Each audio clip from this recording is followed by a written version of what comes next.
my stream will go because the last time I tried to stream, it didn't really go very well. It always cut out, it always ended. So I'm not sure how it's going to work this time. I'm gonna give it a try. I'm gonna give it a try to stream in the morning. My potted plant on the porch has died again. I was watering it every day. Ugh, don't tell me I overdid it this time. Let's give it a try. I turned on the protection. I forgot what it's called.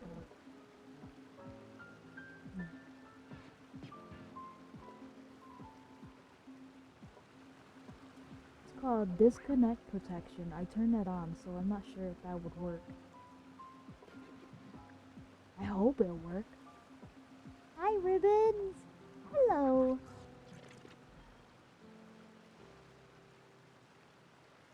It is 5:44 where I'm at. I tried the live stream, but We should take a break after all that running around. it just didn't work out for me. Yeah, let's rest here for a bit. So let's see how this works out. Let's see how the stream works, because sometimes my stream wants to be stubborn. It wants to be a butthead.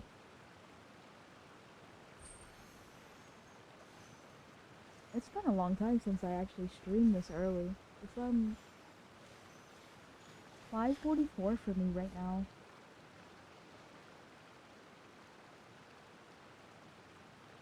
Wow, Ribbons. You came to my stream very quickly. Actually makes me happy. Oh, how many forging commissions do I still have to finish? Let's see. 1, 2... Not so many as I thought. Oh, get Are we ready to get started on this beautiful morning? Let's get the party started. It's running much better this morning. I love it.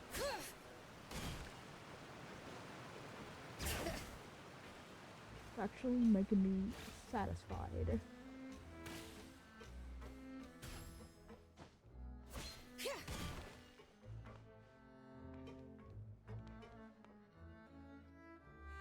Ah, okay.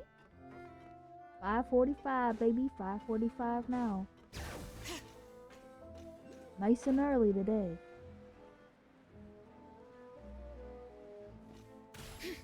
Na na na na na na. I can finally do my story quest because I've been neglecting my story quest as always. It's story time! I'm full. Thank you for bringing me this food, you guys. She said she's full, but the food doesn't look like it's even been touched. Well, she's a spirit. That's right. Based on what I've been able to observe, it doesn't seem like Clairvy can interact with the physical world at all. Still, when she's presented with food, she'll always linger around it for a good little while. Maybe, in her mind, she really is eating those things. Does she know that she has already passed away? I've tried to ask her, but she didn't answer. My guess is that she's just as confused as we are. Or maybe she couldn't understand the question at all. Clairvy, if you've got some time, I'd like to ask you a few questions. Sure. Oh, another new friend. Hi, I'm Clairvy. Hello. Clairvy, how did you join the House of the Hearth? Huh? Isn't it the same for everybody? The knave brings you here and then you can't leave. It's just that your name, it's not on the roster. And I've never seen you before. The roster? Oh, I get it now. I think there might be some things you don't know about this place. The people in charge, they're not as nice as they look. They say they keep a roster, but it's not complete.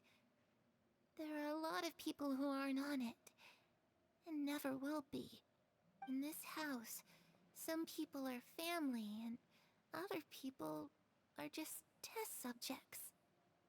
Those kinds of people aren't ever going to get a place on the roster, unless it's the roster of people who've been executed.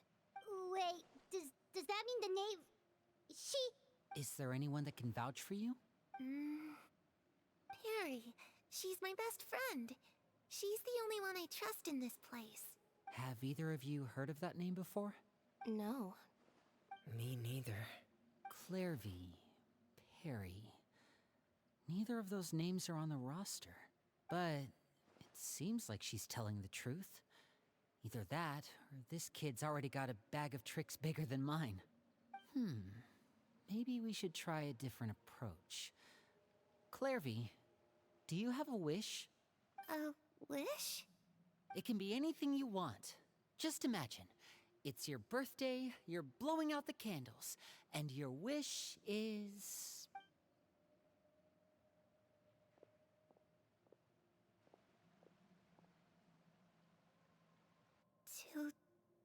To go outside, where the sun can find me. That's... it? Well, that sounds easy enough. The darkness in the house runs deeper than you can imagine. No one can get out alive.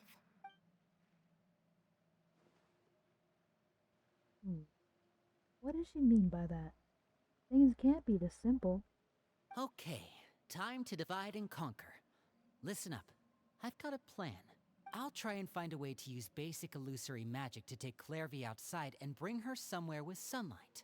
Lynette, try and find the list of executions that Clairvy was talking about and see if her name is on it. Fremine, you stay in Poisson. We can't be the only ones who've had run-ins with Clairvy. I need you to collect intel on everything she's said and done. Understood. I'll try my best. What about us? What should we do? I really appreciate your willingness to help, but this is a family matter. I don't want to drag you in too deep. It's too risky. Let me think. Since Father considers you to be guests, maybe you could stick by her side for a little while. You don't need to do anything except keep up some nice, casual conversation. Ah, Paimon gets it. You want us to distract her. How should we contact you? I'll give you a magic bird.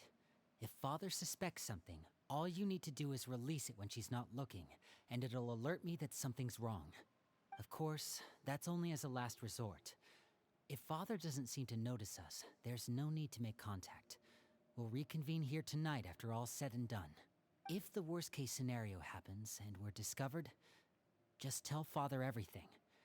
We're not going to let our guests get punished for our own actions. That's where we draw the line. Be careful. You too. Okay, this is where we part. Father should be at the beach nearby.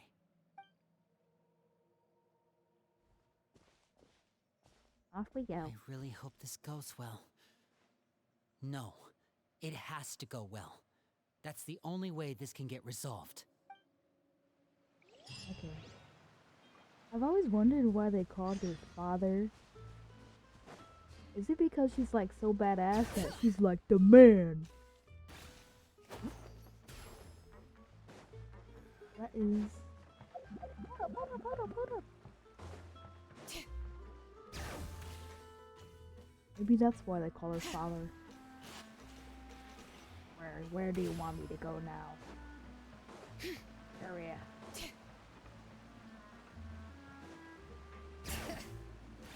Yeah.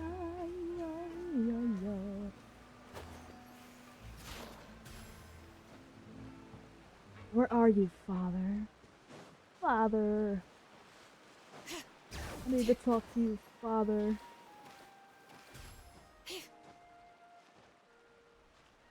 I'm gonna distract you. Right. There is Father! It's the knave and child. Hey, aren't you supposed to be in Snezhnaya recuperating? What are you still doing in Fontaine? Oh, it's you two. I didn't expect to run into you here. I was unconscious for quite a while after the fight in the Primordial Sea. After I woke up, I realized I was being taken back to Snezhnaya, and well, I couldn't have that now, could I? Not when I've still got unfinished business here in Fontaine. So, I mustered up all my strength and made the journey back on my own. What sort of unfinished business are we talking here? It has to do with Skirk, my master. I really wanted to meet up with her, but by the time I got back, she had already left. I still have so many questions for her. Without any other leads, all I could do was ask the knave to help me track her down. She must have left behind some traces from her time in Fontaine. Oh, okay, so have you found any clues? Unfortunately, no. While the House of the Hearth is adept at collecting all manner of intelligence, certain existences can still manage to escape our purview. Basically, unless Master feels there's a need to meet with me, she's not going to be found. But that problem has an easy fix. I just need to become stronger, and then... You good, bro? Paimon thinks you should focus on getting better first. The worst of it is over. Oh no, bro got COVID. It's all thanks to that one kid from the House of the Hearth. Elwar, I think her name was. She gave me a bunch of random potions to drink. They didn't go down easy, let me tell you. Pain and chills all over. But they really did help speed up my recovery. And that's good, because it looks like I really do have to head back this time. The old man's been putting the pressure on me. He sent someone to tell me I'm needed for some sort of project. Project Stuja? Yeah, that's the one. I heard Regrator's involved too. I'm not looking forward to having to listen to all his monologuing, that's for sure. Hey, maybe you could think of a way for me to stay in Fontaine for a little longer. Helping Linny and the others brush up on their fighting skills would be far more interesting. If you and I could spar, that would be even better. I've been waiting for a chance to see you go all out. And what a sweet little daydream that is. But I also have a role to play in all this. I'll be leaving Fontaine shortly as well. Besides, considering how little they see fit to step outside the homeland, being called on to return to Snezhnaya by such illustrious dignitaries, what a great honor. Wouldn't you agree? One I could do without, I'd say. Is it just Paimon? Or does it kind of seem like they're... Just casually trash talking their colleagues behind their backs? So, dear guests of the House of the Hearth, to what do I owe the visit? Well, we just... Oh. We're here to distract you, pretty lady. Anyways, I meant, we wanted to learn more about you. Right! We're super close to Linny and the others, but we still don't know much about you! Is that so? Introductions have already been made, have they not? Oh, well, you see? There's only so much you can learn about someone from a short introduction. At least tell us something a little extra, like... Why do you call yourself father? Paimon, you're making this way too obvious. If you would try to lie to her, she would then know. She can read you, okay? She's not stupid. Huh, good question. I'd also like to know. The fact that you have to ask tells me our intelligence work has been quite successful. Telling you the answer to that question would only serve to undermine that success. And we can't have that, now can we? No. I want to know that answer to that question, please. Spoken like a true diplomat. That was some expert sidestepping right there. I want to know why they call her father. Well, if there's nothing else, I think I'll take my leave. I still have a small matter to resolve at home. Oh, come back, pretty lady. Wait, don't go! If the Nav leaves right now, she's sure to run into Linny and Clervy. Should I release the bird Linny gave us? No. We should try to get her talking about something else first. About the House of Hearth. I'd also like to hear the answer to this. I've met some of the members of your organization, and they all seemed like really good kids. They actually reminded me of Tonya and Tusser, which, by the way, If you ever betray them, I'm just letting you know, I won't let you off easy. And why would I betray them? Well, you've already betrayed the House of the Hearth once, haven't you? At least, that's what I heard.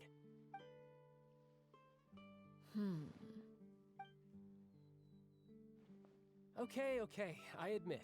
That's just what the old man told me. The rooster, I mean. The Nav betrayed the House of the Hearth? So, does that mean that Clervy said was true? Does the Nav really treat her children like test subjects? Oh, wait. Did you really do something bad to those kids? Never mind what I've done. I'm more curious as to what the mighty rooster had to say. Care to enlighten me? With like, you talking shiz? You talking shiz about me? Well, nothing much. Just some stuff about you taking out many other members of the House of the Hearth, and even going so far to attack your own family. I see. Oh, based on your reaction, I'm guessing it's all a bunch of lies. Hardly. I don't appreciate his particular turns of phrase, but I suppose he didn't say anything untrue. Although, it would be more accurate to say that there is a certain level of prejudice involved, but I don't intend to clear that up just yet. Prejudice has a funny way of concealing the real truth behind certain things, an attribute that I find to be quite advantageous. Call yourself a Fontanian, for example, and people will assume all sorts of things, when the real truth is that this is simply the land where I was raised. Huh? You're not actually from Fontaine? But then why did you try to help out with the prophecy and everything? I was trying to protect the children born in Fontaine. Claiming that I myself was a Fontanian simply made it easier to operate. People would hardly suspect a fellow Fontanian of having any ulterior motives. Who wouldn't want to save their my homeland alarm. after all? It turned on the green. Oh no. The green. The primordial sea wouldn't have any effect on me, but it would have caused great harm to the House of the Hearth. Well, you wanted extra information, didn't you? There you go. I hope that satisfied your curiosity. So much for learning anything else about her betrayal. She probably only revealed that other secret in order to change the subject. It seems like she's trying to avoid talking about her past. So, you stayed in Fontaine for the kids. I guess I was wrong to believe you'd betray them. Apologies. Looks like I was holding on to some prejudices myself. Good. Like I said, I like it when others have misconceptions of me. Actually, while I was recuperating at the House of the Hearth, there was something else that really caught my attention. I heard that members always resolve disputes and arguments with a friendly spar, and the loser has to back down. Seems pretty cool if you ask me. Would also give them plenty of opportunities to hone their skills. Well, that's only a recent development. In the past, such spars weren't nearly so friendly. The losing party would lose everything, including their life. They were that high stakes? Whew, at least that's not a thing anymore. Well, the current atmosphere's not half bad. I'm a bit jealous, actually. You've got so many family members around you, and you even get to live with them. Having a lot of family around means dealing with a considerable amount of bickering and scheming.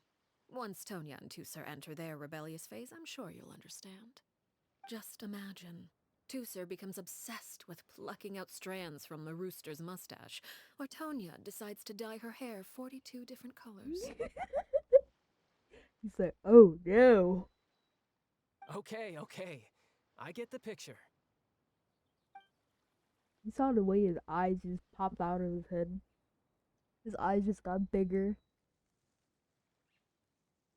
I am reading all Well, would you look at the time? I should probably get going. Traveler, Paimon, I'm not sure where our paths will cross next, but the next time we run into each other, we should definitely try and find some time to spar. Yes, sir, but please take a COVID test. Please take care of yourself. Again, maybe this is a conversation we can have when you look less like you're gonna keel over. All right. Well, thanks for everything, Arlecchino. No thanks necessary. You also played a part in obtaining the Gnosis. I would say we can call ourselves even. I like the sound of that. Well, I'm off. See you all some other time. Good boy, handsome. I love you. Bye. We should probably get going too. Do you want to head back with us? Oh? You want me to leave so soon? Oh, well, you see, Paimon. Paimon, she knows. She knows if you lie. Don't make it obvious. I'm rather enjoying the evening breeze. If you don't mind, I think I'll stick around for a bit. I have some things to think about. Apologies for not attending to you like a proper host. Please forgive this slight. I do hope you'll have a pleasant stay. Yes, ma'am. we managed to keep her distracted until nightfall. Good thing Child was there to keep the conversation going. You don't think she suspected anything, do you? Oh, I wonder if Lynn ran into any issues. Let's hurry back and see how everything went. Oh no. She probably did suspect something, Paimon. You're being so obvious with it. Stuttering. Okay. I'm not gonna yell at you because I stutter too and I get it. Don't worry.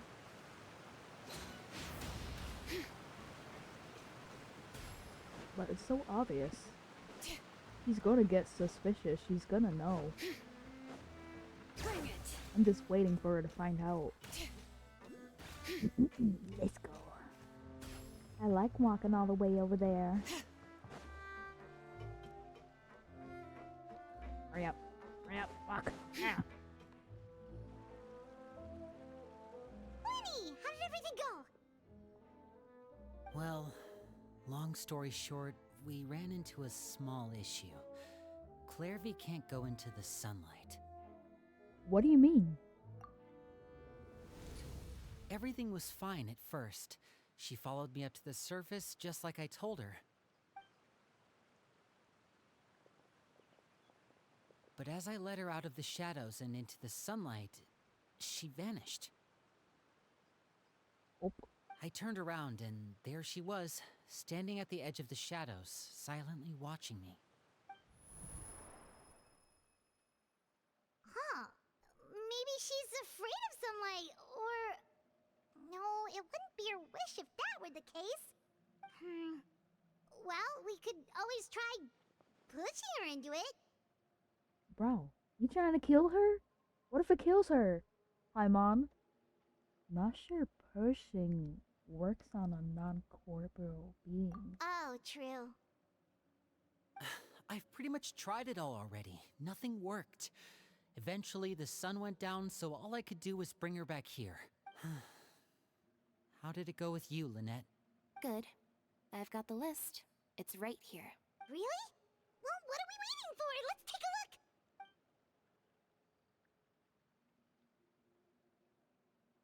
Oh, that's a lot of pages. Oh, it's gonna take forever to get through it all. We can each take a section. Here. La Pouillade, Landois, Chambel, Horaire. What kind of spell are you summoning? What? Oh, it's the names. Horaire, Landois. Oh, I was butchered your names. I'm sorry. I didn't mean to butcher your names. La Pouillade. Yeah. I'm not going through all that. Oh, yikes. That Horaire guy has a huge scar on his face. He's kinda giving Paimon the creeps. Ah, I've met him before. The scar is from an injury he received during a mission. I still remember him joking with me about it. He said any future lover would take one look at him and then lose all interest. Aww. Poor guy. Did he say anything else? Well, I asked if there was someone he was interested in. He said no, and that's where our conversation ended. It was only later that I learned he really did have someone he liked. He risked everything to escape so he could be with her, but didn't work. One day, Father asked to see him, and, well, I never saw him again after that. Wait, so that means the knave, It may seem cruel, but it's just one of the rules of the house. Betrayal is not to be taken lightly. We know too many secrets to come and go as we please. So, if you do try to leave, you pay with your life. Hmm. Her name's not here, huh? Well, that's not too surprising. It doesn't seem like this list is complete. It only contains records dating back around 5 years. Let's shift our attention then. Fremine, were you able to find anything out? Fremine. Sorry. I was thinking about something. I managed to talk to quite a few people, but I couldn't help but notice that the atmosphere in the house was a little strange. Strange. Yeah, I mean, I know there have been arguments in the past, times when people haven't gotten along. Chaplot and Filial are a good example of that. Oh, those are two of the people that we met while delivering supplies. Paimon can see how they might not get along. They had very different vibes, and their, interests seem to be pretty different as well. That's to be expected, actually. Father brought us all here, shared her knowledge with us, taught us how to fight. That's one thing we all share. But that's also where the similarities end. Not all of us feel the same desire to stay here. As members of the House of the Hearth, we're also considered part of the Fatui. And to a lot of people, that's an identity they never asked for. Certain members get older and realize they want something else for themselves. But considering the rules of the house, most people would never say that out loud. People like Chaplot and Foltz are loyal to Father and her vision. They're proud to be part of the Fatui. Filial and Nantoy, on the other hand, well, they aren't quite as enthusiastic. These kinds of conflicts have always been there. It's not like Father is in the dark about any of this. Well, that's true. But it just feels like things have gotten worse lately. Filial and the others, it seemed like they were meeting in secret to talk about something. I can't say for sure, but I think they've met Clairvy. You think she's been inciting them to act out? No, not exactly. But I wouldn't be surprised if she said something to them about the darkness in the house and how deep it runs. She's told me about it before. Experiments being run on children. People being used as pawns on the battlefield without so much as the strength to survive. And they just believed all that? Without any evidence? Clairvy's words probably gave them the excuse they were looking for. Whether they actually believe them to be true is secondary. This is all because of Project Stuja, isn't it?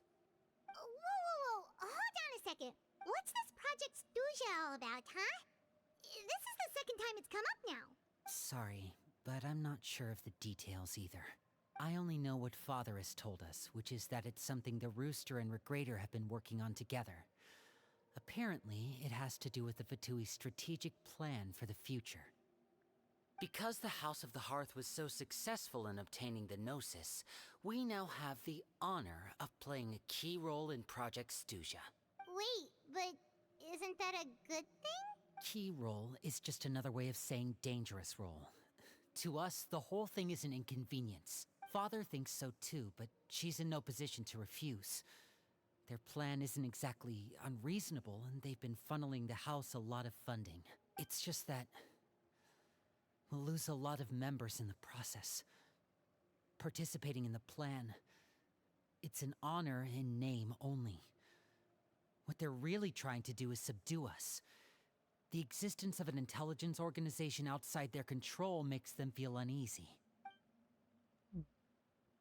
Looks like the Fatui are plotting something big. But given how little Linny and the others seem to know about it, I probably won't be able to learn much. I should keep a sharp eye out. during any future dealings with the Fatui to see what I can learn. Okay, super complicated top secret Fatui business aside, what does all of this have to do with the conflicts you were talking about earlier? Paimon doesn't get the connection. External pressure has a way of exacerbating internal strife. You can't overlook the power of fear either. I thought resolving the Clairvy situation would make everything go back to normal, but it looks like things are more complicated than I thought. If we leave Filiol and the others to their own devices, sooner or later, Father will be forced to take action. We can only focus on one situation at a time, brother. You're right. Even if we confront Filiol and the others, it won't do any good. It might even make matters worse. We should focus on Clairvy for now. Well, it's getting late. We should head back and get some rest. We'll try again first thing tomorrow. Lynette, you stick with me this time. Fremine, keep a close eye on Filiol and the others. Make sure they don't do anything they'll regret. Good work today, everyone. Have a good night, and I'll see you tomorrow.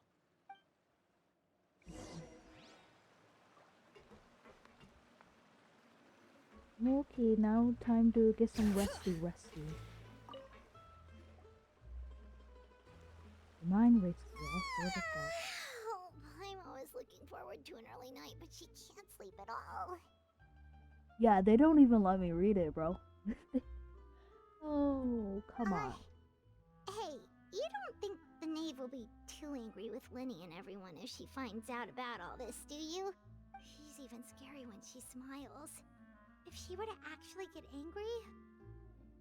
Ooh, you have to protect Paimon if that happens, okay, Traveler?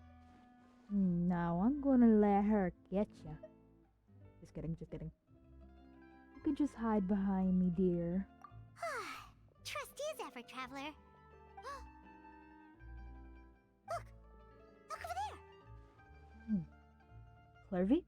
Quick, let's catch up with her before anyone sees.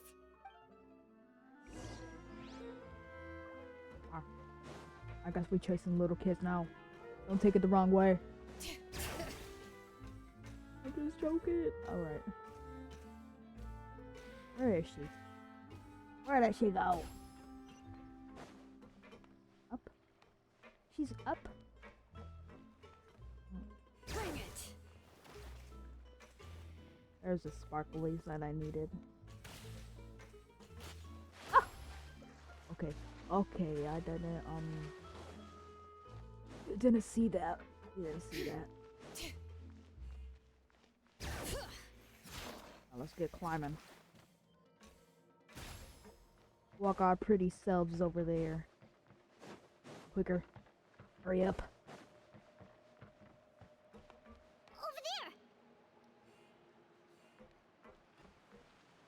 Over there! Oh, she's gone.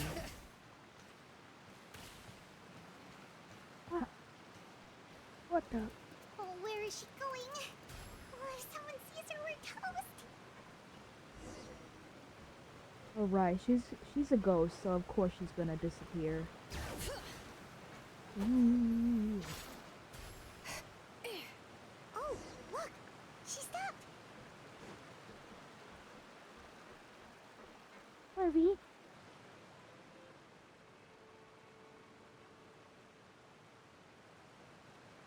Clairvy!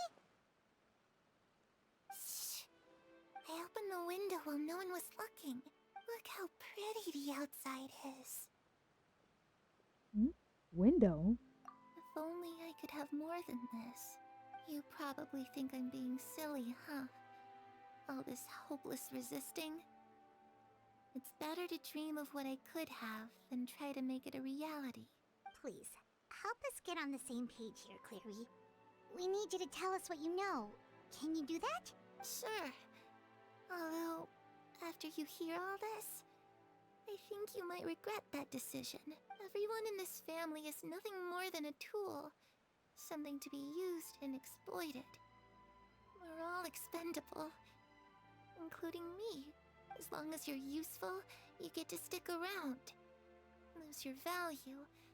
You're handed over to the doctor, experimented on, and given a fate worse than death. I've seen it happen again and again. I've had enough. This has gotten really deep. Little kids be playing this game? What?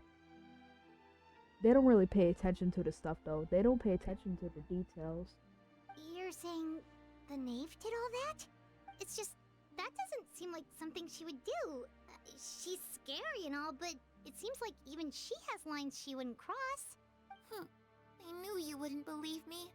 Everyone thinks she's a good person. They all think of her like a real mother. Mother? But she doesn't deserve that title. She's disgraced it and tarnished it. And if I had things my way, I'd never see her again.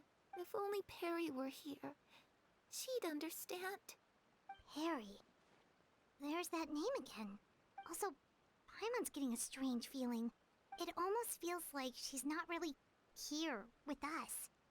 Paimon can't tell if she's actually talking to us or if she's mistaken us for someone else. She's a spirit. It could be anything. Well, in any case, it seems like she really needs someone to talk to. We should keep her company for a little longer. She looks so young. But it seems like she's been through a lot. It's getting windy. I should close the window.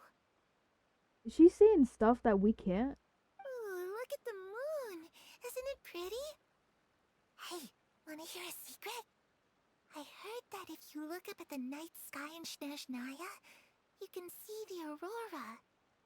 It's supposed to be super pretty. Even prettier than the moon tonight. I'd love to see it. Perry and I promised each other that once we're older, we're gonna go see it together. But I can't find her. I'm worried she's also been... No, that wouldn't happen to her. She's special. Mother likes her a lot. I should really go talk to Mother, but we just fought. She doesn't want to see me, and I'm too scared to face her. What should I do?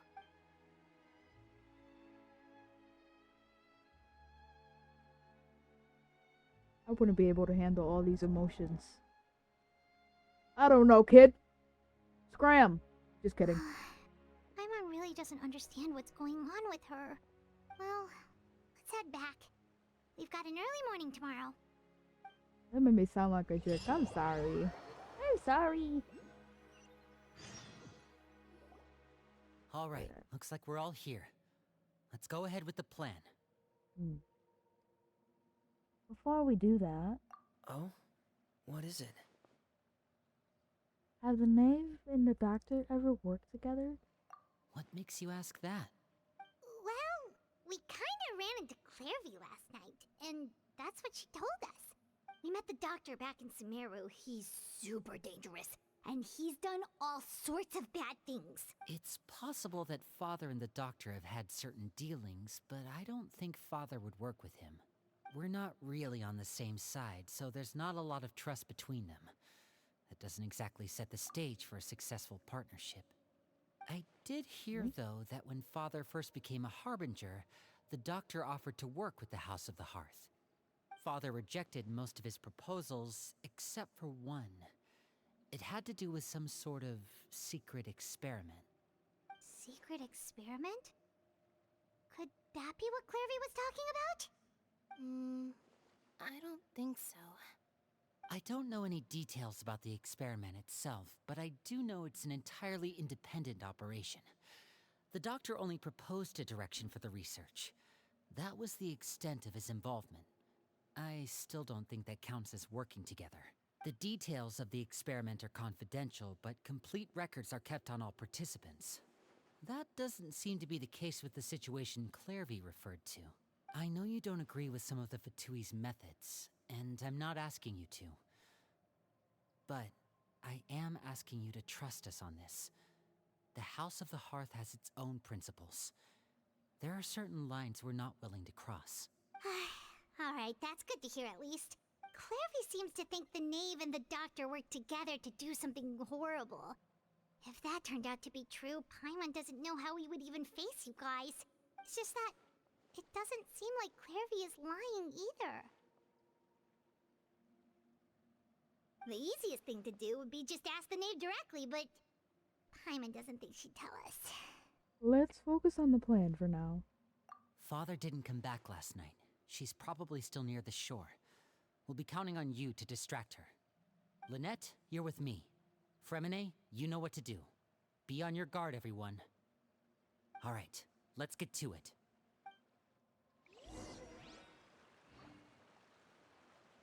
Yummy great books. Bring it! Gotta love them great books. Need more of those. Yeah. Where am I supposed to go now? Me? Up there. Oh, would you like to see how many wishes I got saved up so far? I have 23 wishes saved up. I'm going to try for Flynn's. I'm gonna try to get him.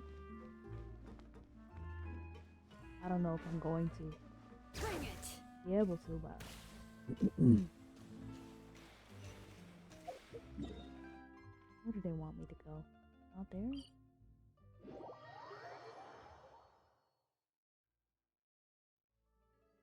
Later in the day, I'm going to try to explore more regions. Ooh, yummy. Summer gems. This, I don't know what's the hardest region to explore, but I think I'm gonna do the desert today. The desert! Where everybody complains about, everybody hates. Not everybody, some people like it. But since I don't really have much of that explored, then I think I'm gonna try to do that. I don't have the compass. I'm just gonna go with my guts. Or watch a video, see if it helps me. That's what I always do. Anyways, stop yapping. Pretty lady! Oh, Mother. it's you two again. I must say, you look a bit pale. Did you have trouble sleeping last night? A little. Perhaps if you had less on your mind, you'd be able to absolve yourself of such troubles. So what are you planning to do now? Catch up on some sleep? Or should I give you some time to rack your brain for a topic to discuss before I ask any questions? Although I must profess to being curious. Without child here, how do you plan on distracting me? See? See? I told you. I told you she always knows what's up. Us? Distract you? A good one. But no, we were just here for a chat. Hi, Mom. No. Looks like you could have used some extra time to think. No matter. If you don't have any other plans, why don't you accompany me somewhere? Don't worry. I'll be sure to steer clear of any scheming children. The ocean breeze is sure nice today. Yeah, keep your mouth shut, girly. So, you know everything then. Children always think they can hide things from the grown-ups. But nothing gets past me. Least of all a little scheming. I think I'll let them have at it for a little longer. I can be very patient. She looked at Paimon when she said that, so Paimon, I think Paimon just gave it away for us. God damn it, Paimon. Well, I'll leave you to think things over. If you're so inclined, meet me outside the Palais Mermonia. Good things come to children who do as they're told. So I do hope you decide to tag along. If only for your friends' sakes. Yes, ma'am. What should we do? She clearly knows about everything we've been doing, and Paimon doesn't think it'd be a stretch to say she was threatening us just now. True. We should release the pigeon that Lenny gave us.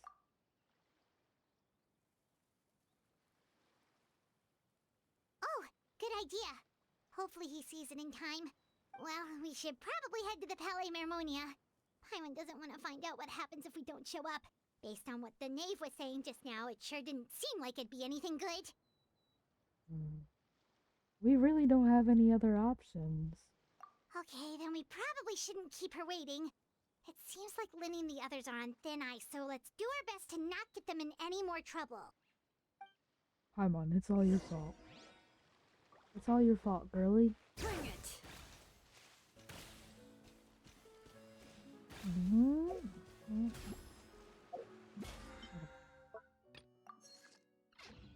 Let me claim my goodies real quick, okay? Hold on. Hold on. Hold on. Wait a minute. Wait a minute. Wait.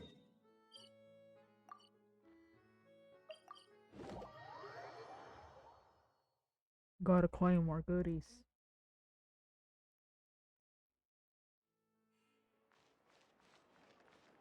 Catherine!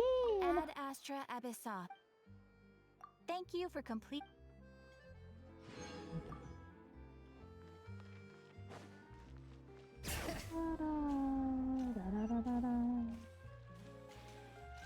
Where is she?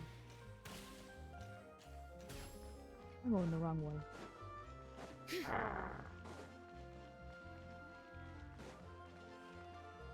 Is she up there? She's up there. Okay. No, get out of here, ribbed. Seeing as we still have some time before my meeting, we might as well enjoy some pleasant conversation while we wait.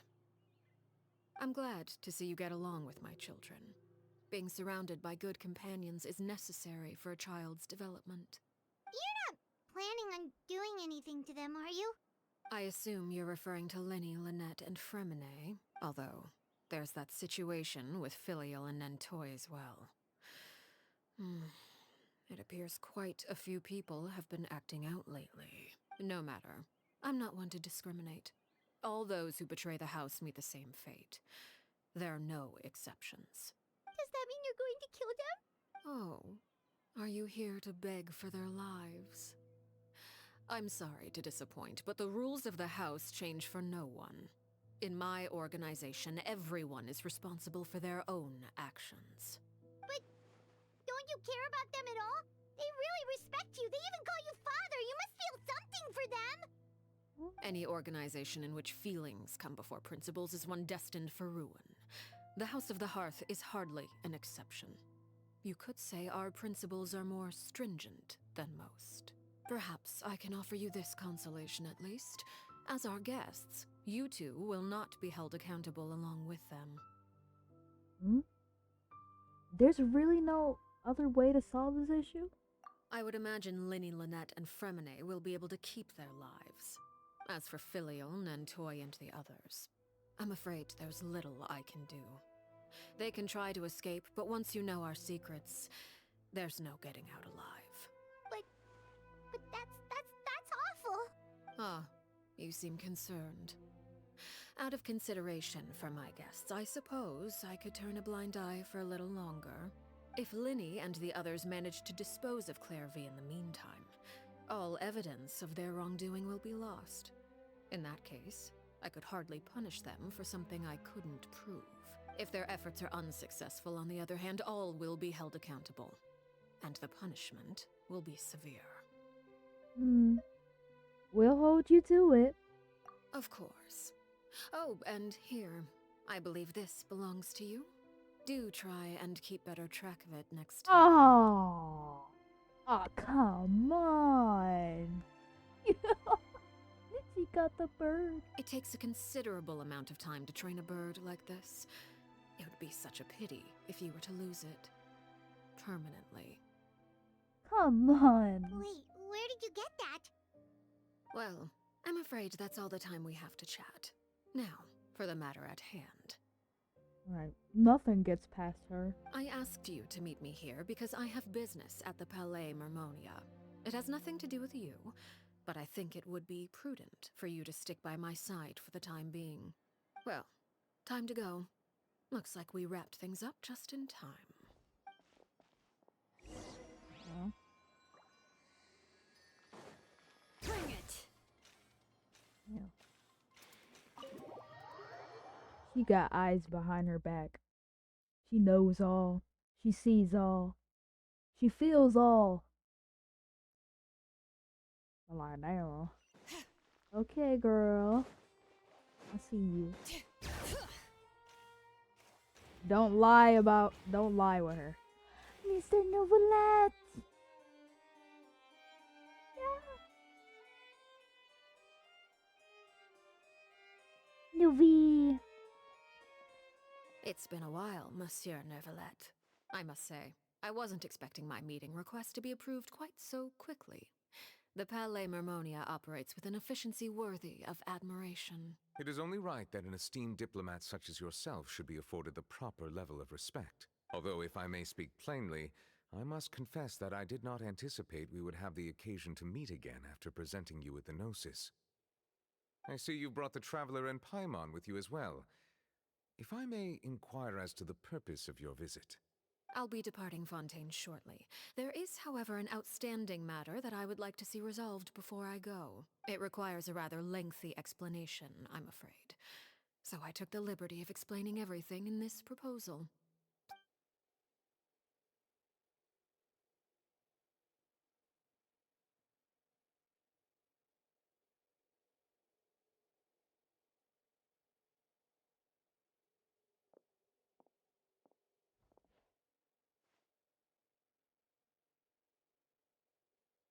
Oh.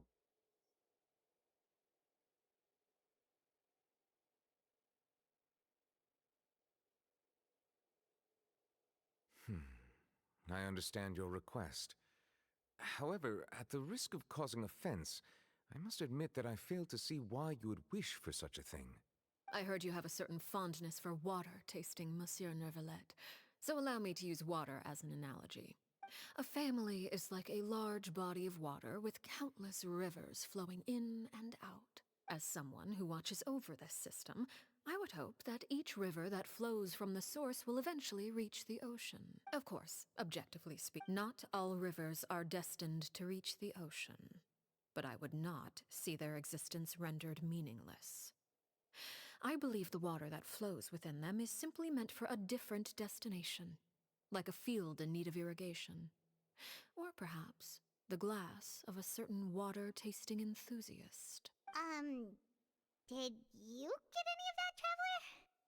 Not really. All I heard was wah, wah, wah, wah, wah, wah, wah, wah, wah. I'm a pretty lady. Wah, wah, wah, wah, wah, wah, wah. Okay. Kind of. A little bit. Your words paint an optimistic picture indeed.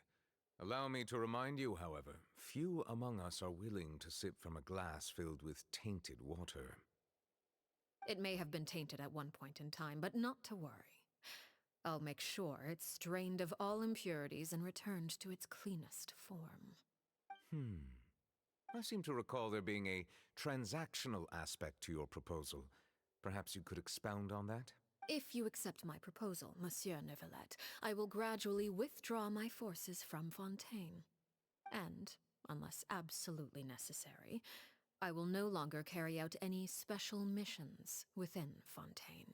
I presume I can take your words to mean that, in the future, cases similar to the Tartuffe assassination will cease to cross my desk? Tartuffe? Ah, that thief who embezzled funds from all those charities, you mean? My deepest condolences to his family, but without any evidence, I cannot imagine how the House of the Hearth might have been involved in his passing. Oh. Look at her nails.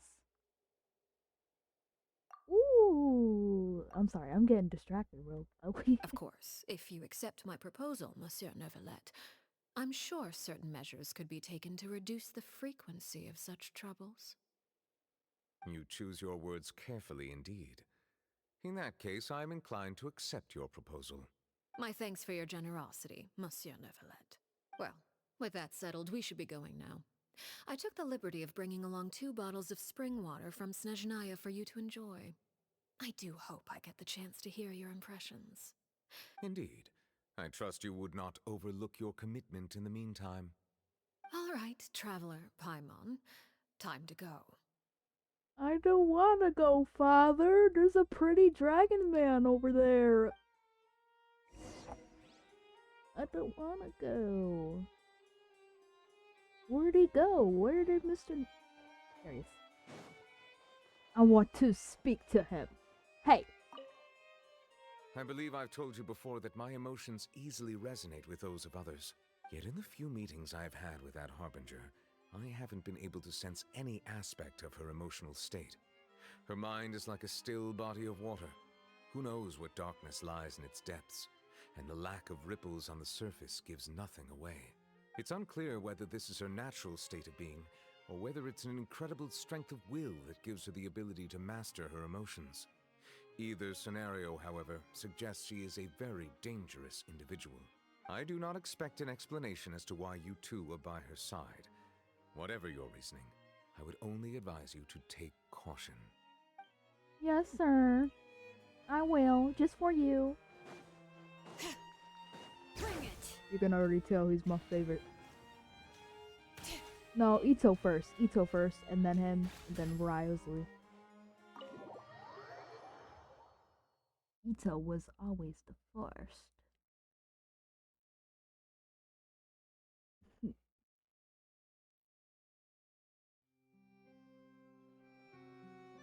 So, what exactly were you talking about back there? Paimon only heard you mention some rivers, a large body of water, and then some kind of irrigation scheme. You really want to know?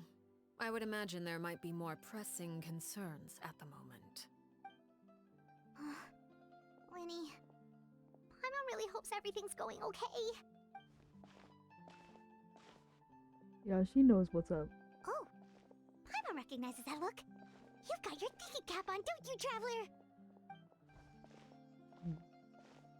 And Nav may seem relaxed, but she didn't seem to be joking earlier when she said, "Those who betray the organization must pay with their lives." I think she's serious about punishing those kids. Uh-oh. How should we stop her? No, there's something else we should figure out first. While we were talking in front of the Palace Mimonia, she mentions Clervy's name. Does that mean she knew where Clervy was the entire time? Maybe she even anticipated how Linny and the others were going to act.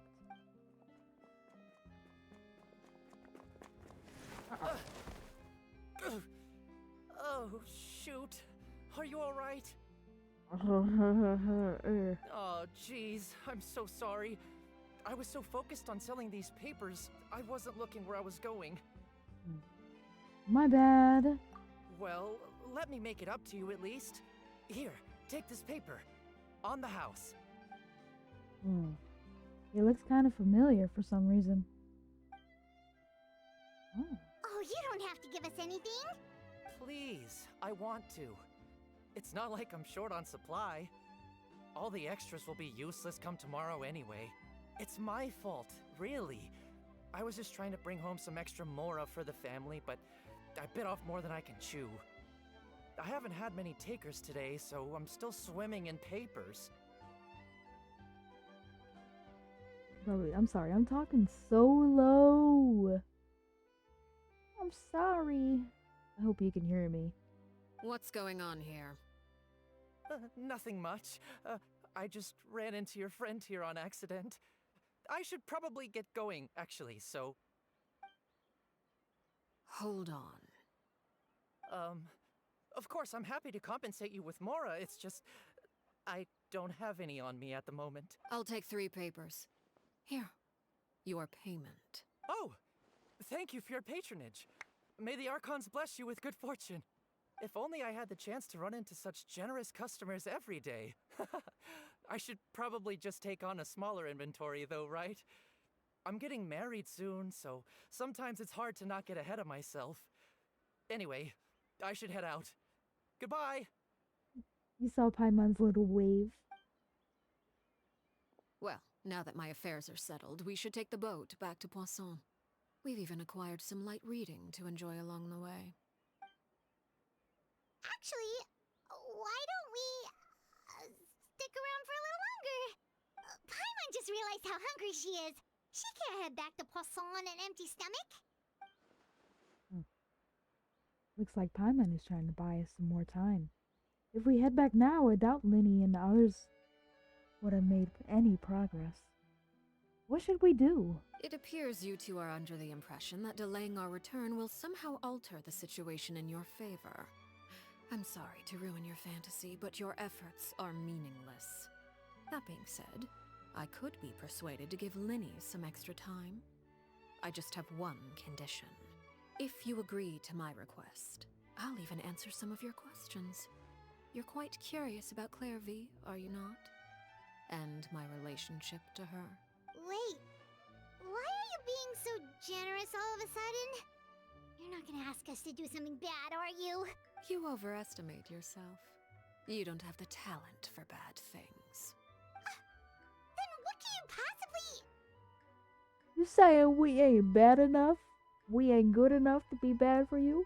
The most Wait. important consideration in a negotiation is that both sides receive something they want. Demands and threats only get you so far. Your condition. Let's hear it. Wonderful. Here it is. When the time comes, make the choice that you deem most appropriate in the situation, and lend your help to the House of the Hearth. Okay, sounds normal enough. But what do you mean, when the time comes? When is that supposed to be? That is for you to decide. We accept your condition. Then we have a deal. Follow me. Yes, ma'am. Great books. Grape books. I'm not walking all the way over there. What are we doing?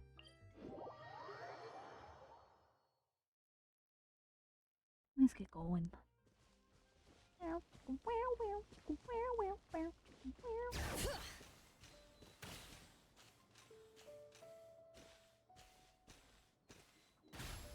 I just love the music. Whoa, what happened there?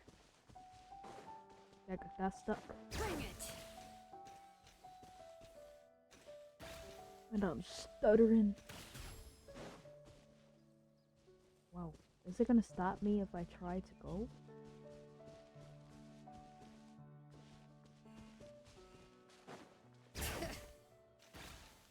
Better not.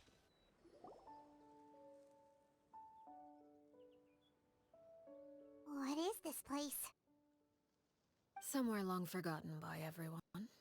It used to be a grand building. Now it's nothing more than a pile of rubble. No one comes here anymore, nor does anyone care about what once happened here. Although, this place does have something to do with the story I'm about to tell you. It was before I became a harbinger, and before Linny and the others joined the House of the Hearth. Due to certain events, I first killed Clairvy and then her mother. And this is where it all happened. You were the one that killed Clairvy? Why? Patience now. Allow me to explain Clairvy's side of the story first. I'll start from the beginning. Clairvy was 6 years old when she was brought by her mother, Crucibina, to live in the House of the Hearth. From the outside, it seemed like a fairy tale. A thriving family made up of kind adults and friendly children. Crucibina was the knave at that time, and the House of the Hearth was under her control. She was Clairvy's mother by blood, but she was also the mother to all the children in the house. Clairvy was happy here, for a time. But she quickly realized that being part of this family wasn't a fairy tale at all. Purgatory? Exactly. The House of the Hearth takes in war orphans from all over Tevat. But as for how to raise them, that depends entirely on the person in charge. Crucibina came up with a novel idea. She would teach the children to fight, force them to duel each other, and then crown as the king of the house the child who proved themselves most worthy of inheriting her title. It's difficult to estimate the number of children who died or were maimed in the process. There's little I can say about the ones who died. The ones that emerged with permanent injuries, on the other hand, well, they still served a purpose. They would be handed over to the doctor to be experimented on, or sent away on dangerous missions. Nothing more than tools to be used and then discarded. Larry said the same thing. So those were the experiments Clairvy was talking about. But what actually happened to her? You said that Clairvy was Crucibina's daughter, so if Clairvy tried to convince her to stop what she was doing, Crucibina probably would have listened, right? Despite being Clairvy's mother, Crucibina cared little for her daughter. She forced Clairvy to join the House of the Hearth only as a means to demonstrate her own impartiality as a mother, to prove that she treated all her children equally. Clairvy did try to convince her mother to change her ways, but it was to no avail. After her efforts failed, the only other option was to rise up and try to fight back. Unfortunately, the other children had already been thoroughly indoctrinated into the illusion of happiness Crucibina had created.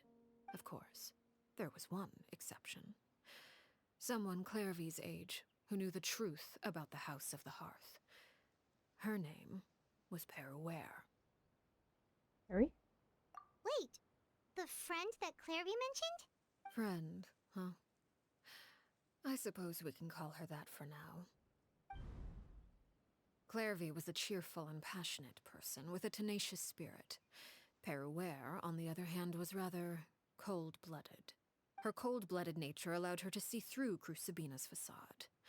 Yet, it was also this cold-bloodedness that prevented her from acting against it. At least at first. While Clairvy longed for freedom, Peruere was convinced that, amid all the fighting and violence, she would make it until the end. Wait, are those two the same person? They look the same. They got the same hair and everything. Despite their differences, the two became fast friends, united by their knowledge of the truth. Clairvy told Peruere that she hoped to create a real family, where no one would be killed or sacrificed. I'm thinking that she is Perry. There may have been a certain naivete to her ideas, but Clairvy proved her determination many times over. She tried countless times to run away, ask for help, or expose the truth.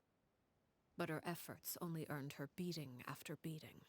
Oh. The only thing that kept her going was her strength of will. Even with her body racked with pain, she would still stand on her tiptoes and open the window at night.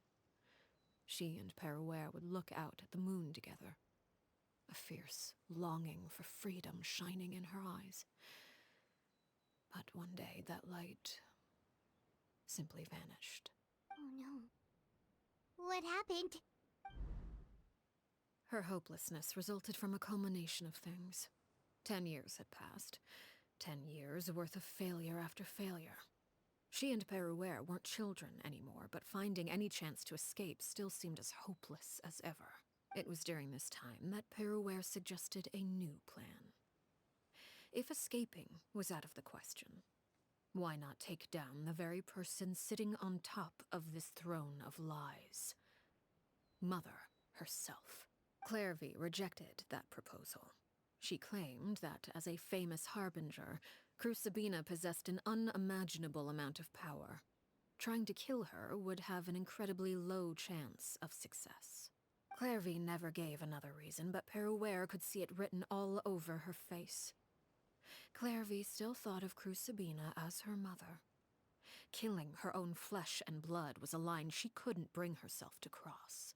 If she couldn't escape and fight back, then only one option remained. Oh. Death. Precisely. Death was the only way that she felt she could be free. It happened during a duel. When she arrived at the dueling ring that day, her partner turned out to be none other than Peruere, the very person that had stood by her side all those years. It was a fierce battle, but ultimately, Clairvy decided to let Peruere end her life. Oh. From that moment on, Peruere's journey was one written in flames. When the rain finally came and washed it all away, there she stood, the sole victor in Mother's endless game of slaughter. A trail of corpses strewn across her path to success. So edgy, edgy, edgy. Oh, It was the very result she had predicted 10 years prior.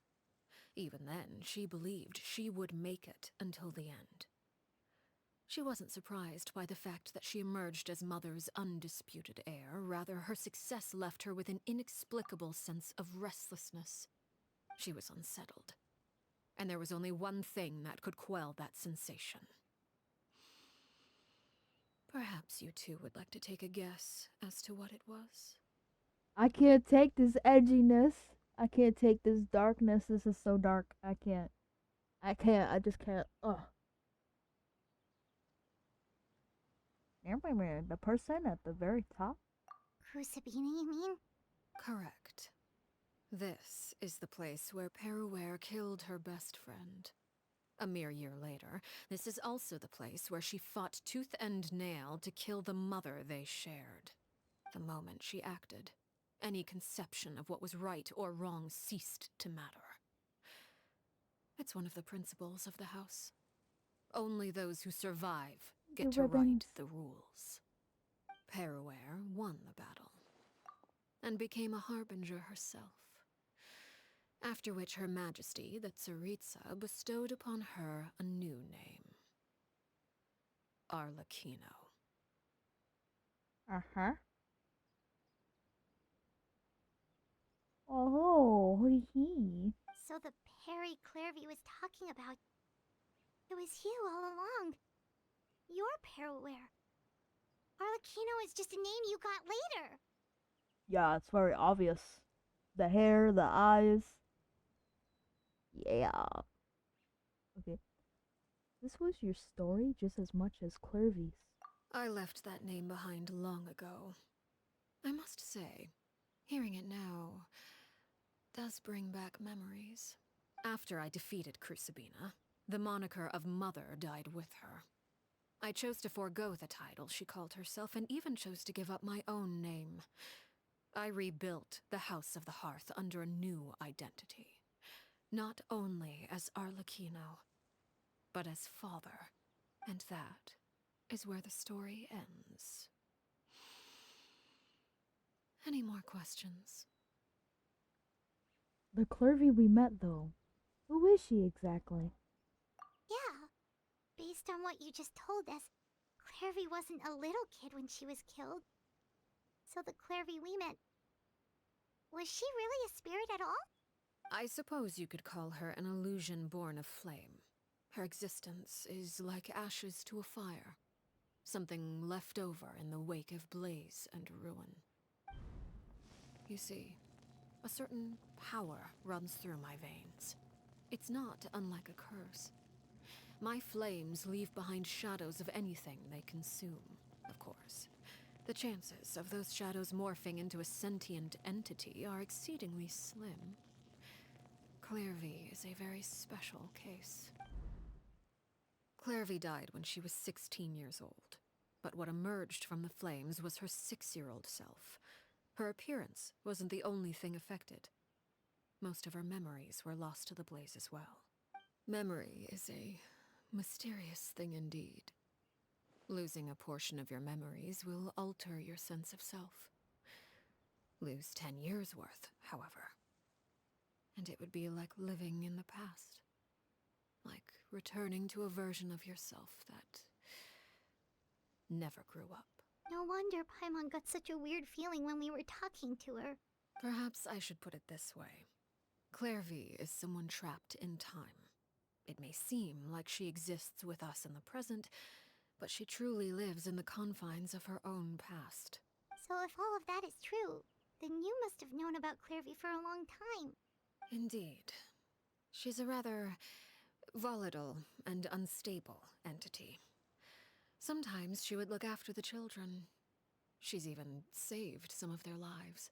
But other times, she would hide from me and become obsessed with revealing the truth about the house to anyone who will listen. Shadows don't have the capacity to learn or grow. Any new information they encounter is quickly forgotten over time. Your attempts to expose Clairvy to sunlight. They failed, yes? The reason is actually quite simple. In Clairvy's mind, the house is impossible to escape, and it is this very perception that traps her there. Yo, how does she know all this? She's stalking us. She's looking. But no matter. All I have to do is kill her again, and all will be resolved. I don't anticipate so much as a single speck of ash will be left behind this time. Wait! Paimon can understand why you might want her gone, but isn't there another way? So what if she's trapped in her 6-year-old self? She's still your friend! At least talk to her first! It's too late for that. She broke the rules, and now she must be punished. That goes for Filial and Nantoy as well. She's had quite the effect on them. I hope you understand. The difference between Crucibina and myself lies in our formulation of the rules, not our policy for enforcing them. Upholding the rules without question is a trait we both share. Because Is this really what you want to do? whatever could you mean? Don't you want to say a proper goodbye at least? Whether as a killer or as a father, there are two things that must be avoided at all costs. Anger and sorrow. Okay, you know it's serious when Lumine starts speaking. Anger makes you impulsive. Sorrow causes you to waver. Well, it appears it's about time to proceed. Before we arrived, I told some of my well-behaved children to bring our troublemakers here by nightfall. I do believe I've kept my end of the deal. I give your friends quite a bit more time. As for what happens now, we'll just have to wait and see. Rut-row, Reggie. Rut-row. Here they are, Father. Oh, you gonna execute him?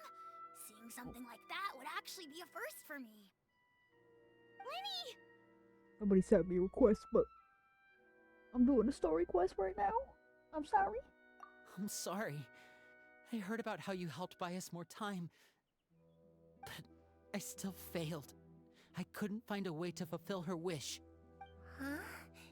Are you... Perry? Indeed, it's been a while, Clairvy. Perry! Shh, stay right there. I'm sorry to postpone our reunion, but first I believe certain scores need settling. No, don't do it. No. Father, let me explain.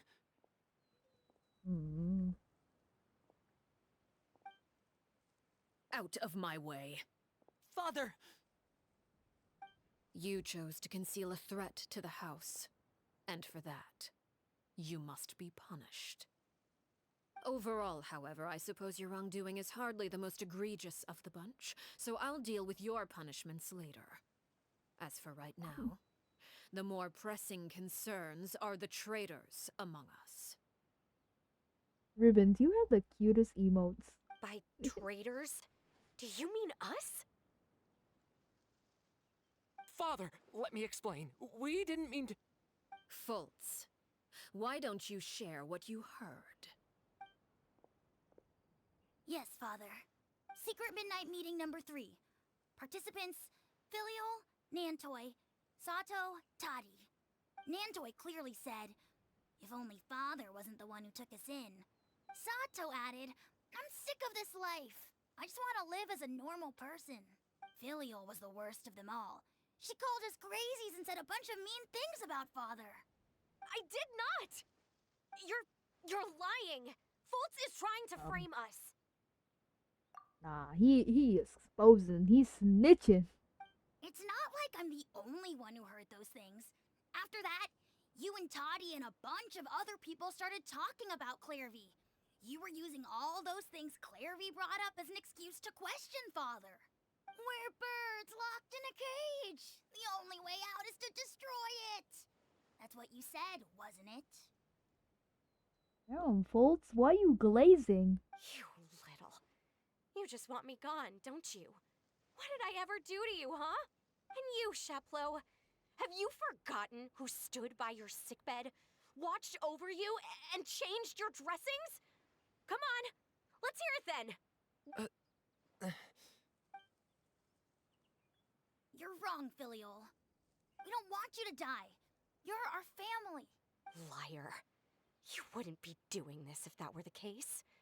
So why? Why have you backed us into a corner? We all live in the House of the Hearth. You know the type of work we do, Filiol. A single betrayal can cost dozens of us our lives. It's not like it's never happened before. That kind of thing is hard to forget. That's why the House of the Hearth cannot tolerate any form of betrayal. Ever since we came to Poisson, you've had 7 secret meetings. A lot of the things you talked about really crossed the line. You've been spying on us for half a month? Wait a second. Now that I think about it, the move to Poisson was just a way to make it easier to spy on us, wasn't it? Because we were all in one place. You've had this planned all along. Filial, Nantoy, I'm sorry. I owe you both my life. I owe Clairvy too. If it weren't for all your help after I got poisoned, I wouldn't be standing here today. If this were any other situation, I would do anything to repay that kindness, even if it cost me my life. But rules are rules. I'm sorry. My hands are tied. Why? Why? That's enough, Filial. We made a mistake, and we should own up to it. We broke the rules, plain and simple. And now we have to face the consequences. I'm sorry, Chaplo. Foltz. I'm sorry, Father. We accept our punishment. Chaplo, according to the rules of the House of the Hearth, how should these traitors be punished? All those who betray the house pay with their lives. And so it shall be.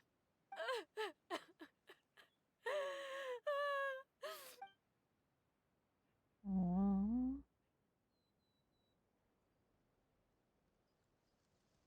Father, please wait!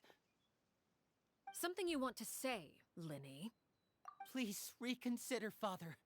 What Filial and the others did, does it really count as betrayal? We all come from broken families. From the very first day we joined the House of the Hearth, we wanted nothing more than to make it a real home. But the truth is, none of us know what a real home should look like. I'm not saying I have all the answers. All I know is this.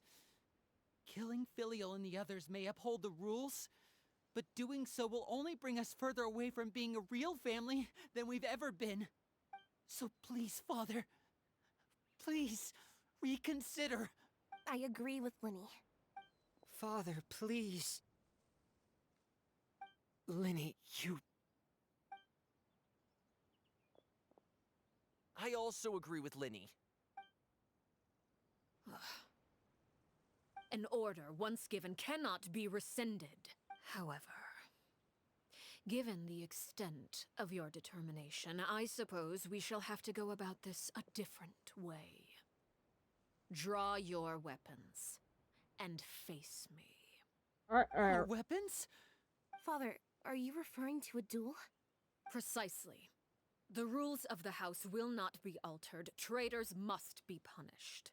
However, resolving disputes with a duel is also one of our rules, one that also applies to me.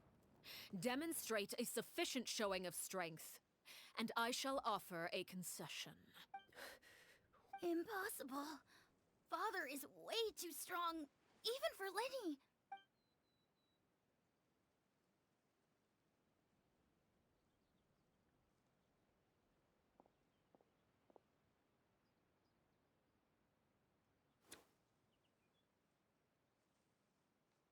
Oh, jeez.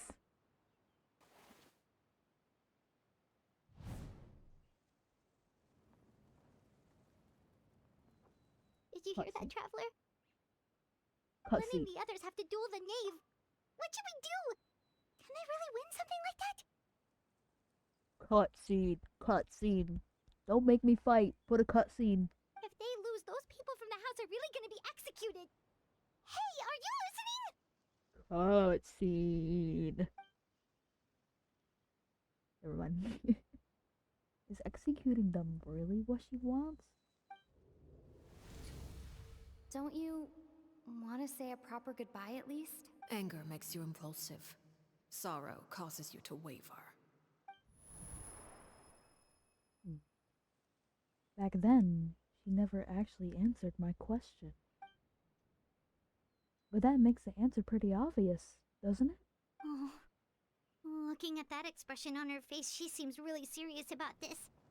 Guess that means there's no chance she's throwing the duel on purpose, huh? There's no way the knave will lose on purpose. Although... When guests are around, families are often on their best behavior. And any disputes are less likely to escalate. When the time comes, make the choice that you deem most appropriate in the situation, and lend your help to the House of the Hearth. What's wrong? Traveler? Hey, where are you going? Traveler? I'd like to see for myself what the fourth of the two Harbingers can do. You're asking to join the duel against the knave? Yarr! If that's okay. I'll allow it. We do have a ready-made dueling ring at our disposal, after all. All I would advise is this. Keep a firm grasp on your weapon, and give it your all. Any less, and you may just lose your life. Oh, you're gonna make us fight? You're gonna make us actually play the game now? I'm not ready. I'm not ready. Please be a cutscene. Please? Please? No! No! No! No! No, no, no, no, no. No! She's scary! Spare your energy. Running is of little use. No!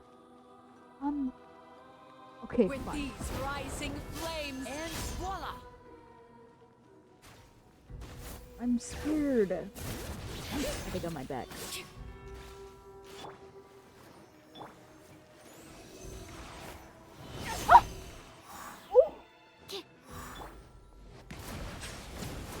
With she these go? rising Father's flames, even stronger than I expected. I'm scared. I'm scared. I'm scared of her. is it my turn now? Spare your energy. Running is of little use. I'm not running. I'm not running. Let the mountains bank out! With these rising flames. She is intimidating. Absorption test. Spare your energy. Running is of little use. No, Let no. the show begin. La, la, la, la. Okay. Now for chance. Is it my turn now? Now that's more like it. Yes, Ribbons. Support me, Ribbons.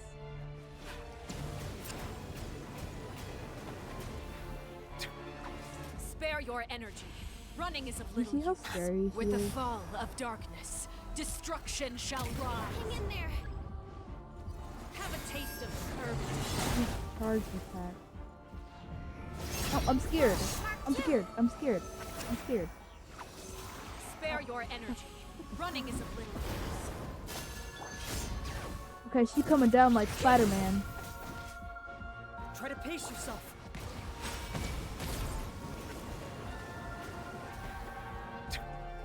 Spare your energy. Running is of little use. Ow. Ow, ow, ow, ow, ow.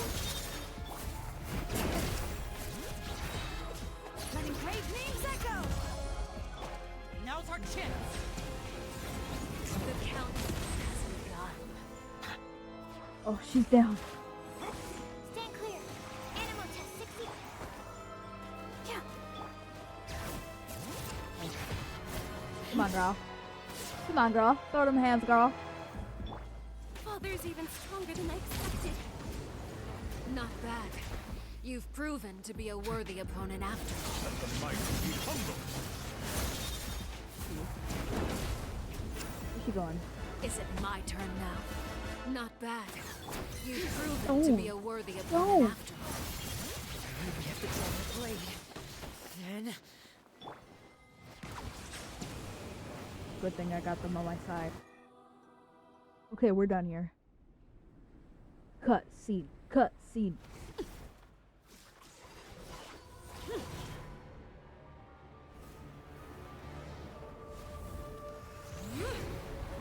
Oh no.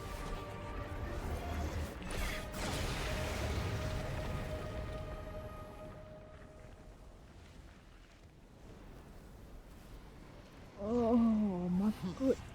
Oh no, oh no, oh no, oh no, oh no, oh no, oh no, oh no, oh no. Oh no, oh no. I'm scared. I'm scared. I'm scared. Mommy. Mommy. Help. Mommy. Bring it! My blade is all that remains. No, I can't. I can't. Now's our chance. Over here! The distractor, help me. Hear the echoes of the valley! Oh. Oh. I just see my life flash, but before my eyes. I'm Watch out for scared. Father's movements! Look out! Oh. The sun and moon have set. Only ruin remains. Oh. Ow. Early. Silence! Now's our chance! Over here! Ooh. Oh. Absorption test. Okay, animal test 6308. Stand clear. She is the freaking. I forgot. Enhanced The doctor animal from 75. Spider-Man. Let's The guy with the claws. That's who she reminds me of. bring it! But the spider. It's a spider. Settle down! The time beckons. And I also have arachnophobia. Over here!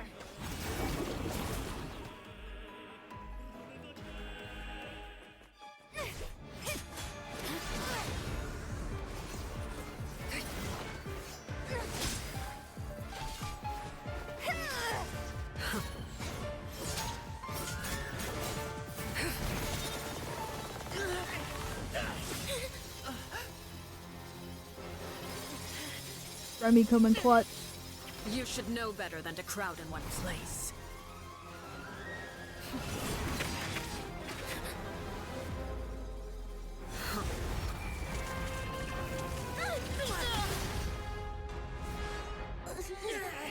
Oh, I know. No! I'm sorry, Father!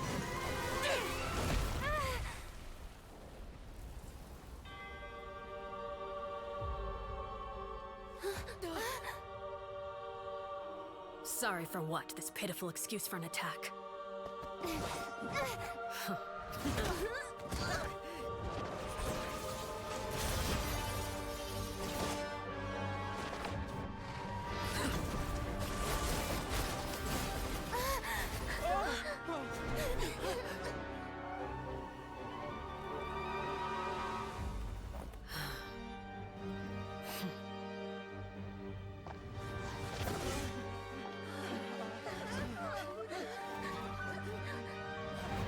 Father, no!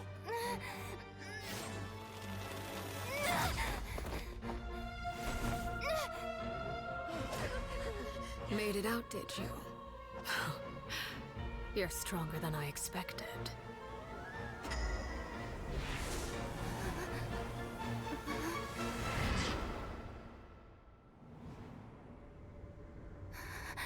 A crimson moon. I can't move.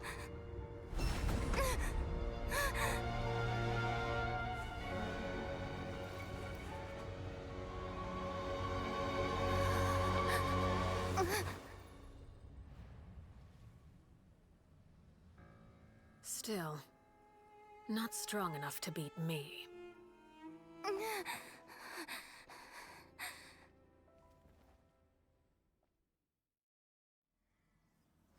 He's so badass. Oh my god. I love them juicy cutscenes.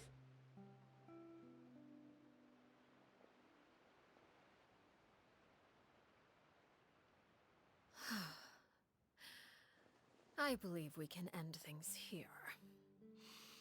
It's not often that we get to enjoy the company of guests, after all. We wouldn't want things to get too out of hand.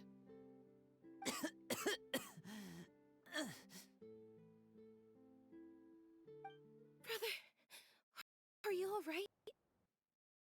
Lenny. Given that I am the victor of this duel, as agreed, the punishment stands. No! I never thought things would end like this. However, everyone involved in the duel demonstrated a remarkable level of strength and determination. In light of this, I'm prepared to change the method of execution. Elwar, the bottled flames I gave you for safekeeping. Do you still have them? Yes? I wasn't sure what they were for, but I've kept them super safe. I didn't lose a single one. Wonderful. Then, in just a moment, I'll have you administer them. Bottled flames? Indeed. They're the product of a secret experiment.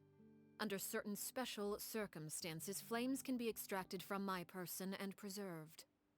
Once ingested, searing pain will spread across every inch of your body. No harm will come to you physically, but your memories will be burned away. If you can withstand the pain. When you awake, you'll have forgotten everything you know about the House of the Hearth, and will be expelled from the organization.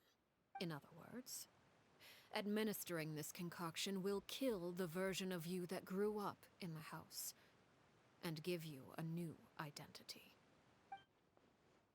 So that means the young man that I thought looked familiar, the one selling newspapers outside the Palace of Mimonia, he must have been the same horror we saw on the list, their executions. He wasn't killed at all. Memory is a mysterious thing indeed. Losing a portion of your memories will alter your sense of self. No. If my understanding of the knave is right, she really thinks that, as killing him, the horror that lived in the House of the Hearth is dead. The one that remains is simply a normal person living out his life with his beloved. If it's so, it's much better than actually ending their lives. So, you're just letting us go, Father? You misunderstand. Memories are extremely important. Once consumed by flame, the version of you standing before me will die, and our secrets will die with you. So no, I don't intend to just let you go, because the person who survives will be nothing but a stranger. Even so, I won't have to live in fear anymore. I'm sorry, Father. I'm sorry I let you down. But I really... Don't cry, Filial. You haven't left the house yet, so there are still rules to be followed, yes? Remember what I taught you.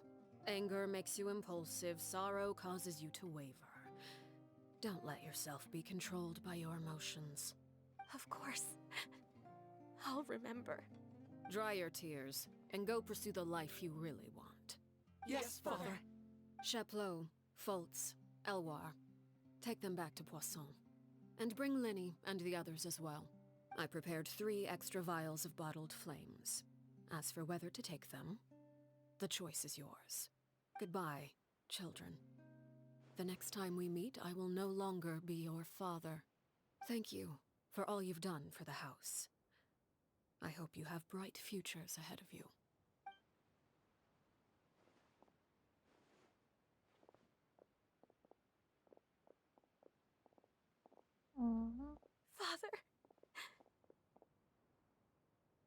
Let's go.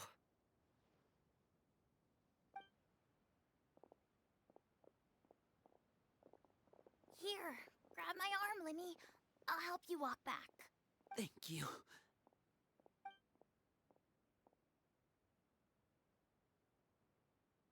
Clairvy.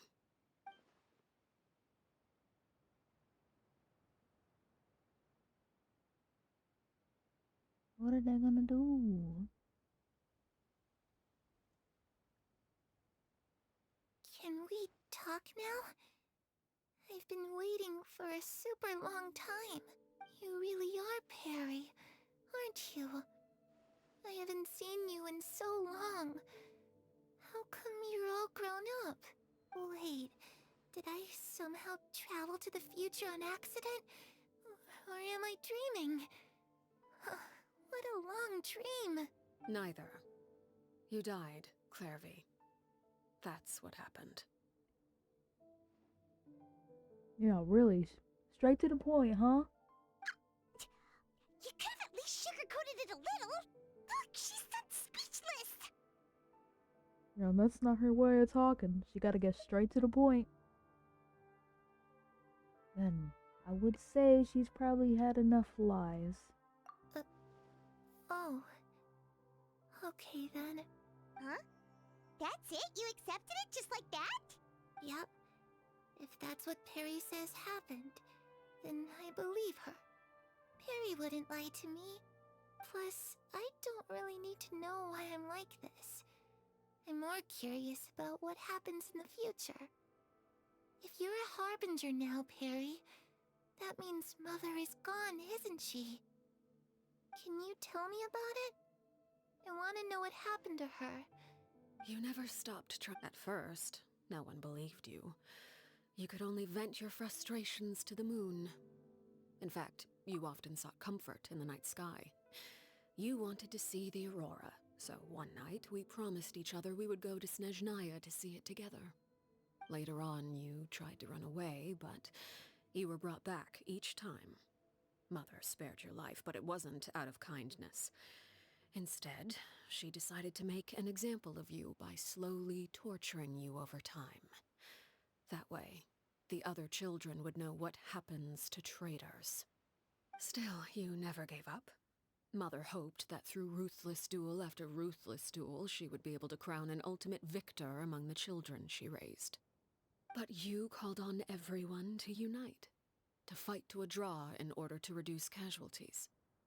Your efforts may have only delayed the inevitable, but still. You gave them hope. You tried everything you could think of, but every attempt ended in failure. Still, you never turned your sword on Crucibina, and you never turned it on me.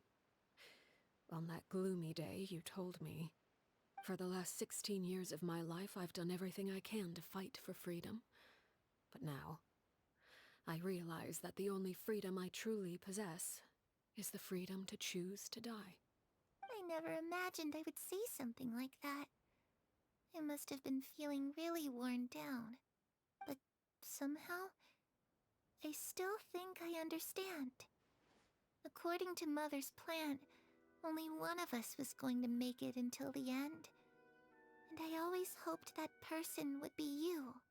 If I could do it all over again, I still don't think I would make a different choice. Even when I first met you, I knew you'd be able to do what I couldn't. Is that so? Even now, I'm not sure I truly understand what kind of freedom you were trying to pursue. But as the head of the House of the Hearth, and as the children's father, I've tried to give them the most basic of freedoms. The freedom to choose their own fate. It's something I discussed with the Eudex of Fontaine. The children who want to leave the house will have their memories wiped clean of all secrets pertaining to the organization. In return, they will be allowed to live a normal life in Fontaine without being prosecuted for their past. Of course, I won't simply hand freedom to them on a silver platter. They have to fight for it and prove themselves worthy of it. Only freedom that is earned has true value. That's more than enough. That's exactly the kind of life I was fighting for. You know, Perry, I think you're a pretty amazing king, and a really great father, too. I'm really happy that you're the one who took over the house. I guess I do have one regret, though. I still haven't seen the outside world. Well, it just so happens that our dear guests over here have been to many nations and traveled to countless places. Perhaps they would be willing to tell you what the outside world is like. Really? Of course! We've traveled all over the place. We've got so many stories, we could probably talk your ears off for 3 days straight!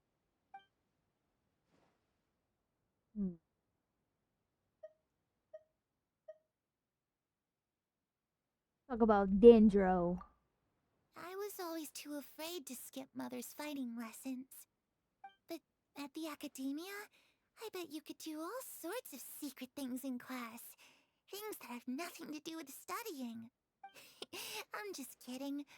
Being able to study whatever you want without having to fear for your life actually sounds pretty great. Oh, so we can get her opinion on everything. You know, I used to dream of being a bard.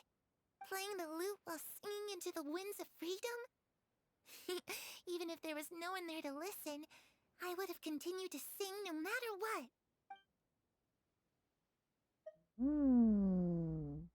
Geo. Ah, that's where Mora comes from. I never knew that before.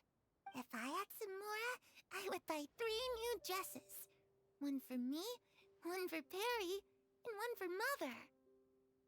It's just too bad Perry doesn't like wearing dresses. And Mother, well, she probably wouldn't accept something like that either.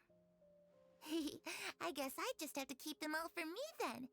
I could wear a different one every day. She's a little sweetheart. Okay, the land of Electra. Those yokai you mentioned, what do they look like?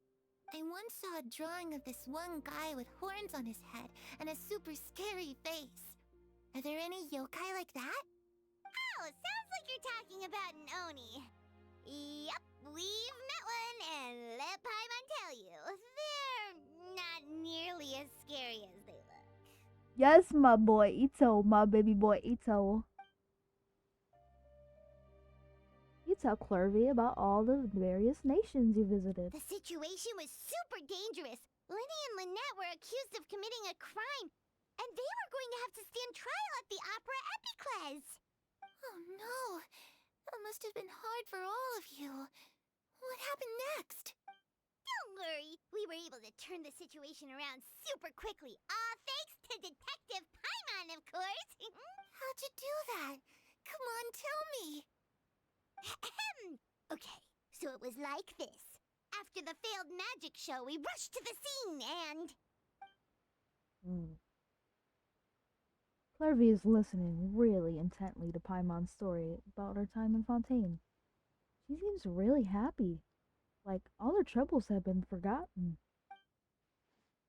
Maybe this is the first time she's ever been able to truly relax. But I'm not sure how long this moment can last. Ow. Is she gonna cross the... Shadows bridge? don't have the capacity to learn or grow. Any new information they encounter is quickly forgotten over time. Aww. As time passes, she'll probably forget everything we told her and go back to being that scared little girl who could only hide in the shadows. I was so busy thinking, I almost didn't notice. The sun has risen. She's gonna forget everything. Clervy, you've worked tirelessly from the shadows to overthrow the House of the Hearth. Now, by my authority as the Knave, I shall announce how this matter ends. You are hereby expelled from the House of the Hearth. You are no longer tied to this place, nor are you bound by its rules. You're saying that I can finally leave? I get to experience the outside world as well? Oh, I almost forgot. There's no getting older for me. Still, seeing who you grew up to be makes me really happy, Parallel. Take care of yourself. Goodbye. May we meet again someday.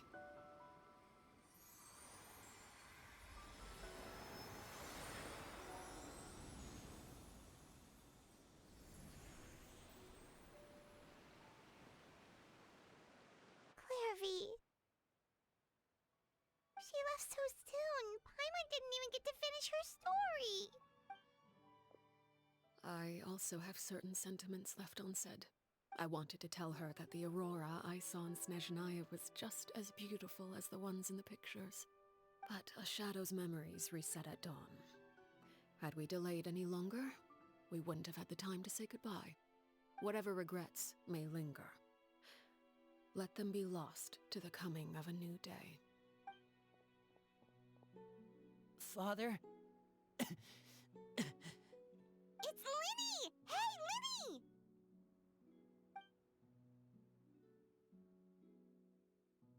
What is he doing back here? Let's go check it out.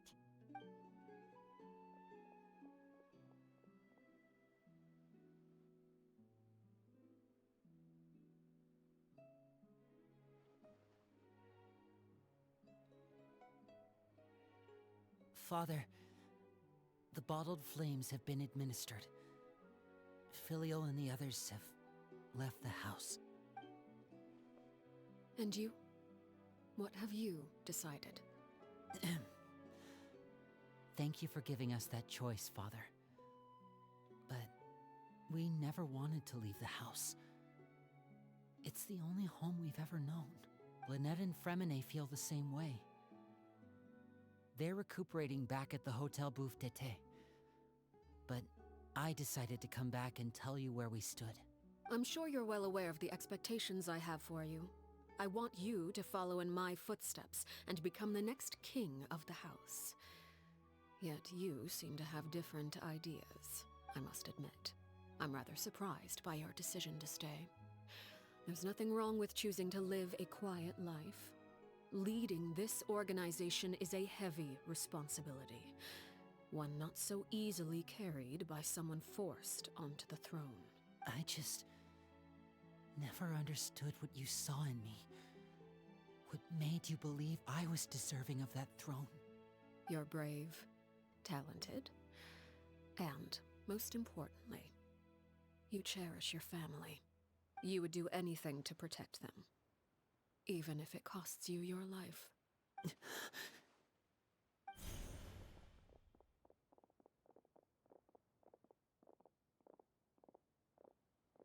Speaking up back there was so brave of you, Linny.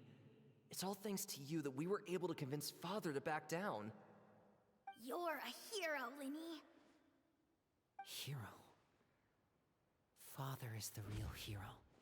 Had Father gone all out during the duel, there's no way I would have walked away with my life. She must have had it all planned from the beginning, from the very moment she suggested a duel. I'm not deserving of that title. I'm not strong enough, or smart enough. You're wrong.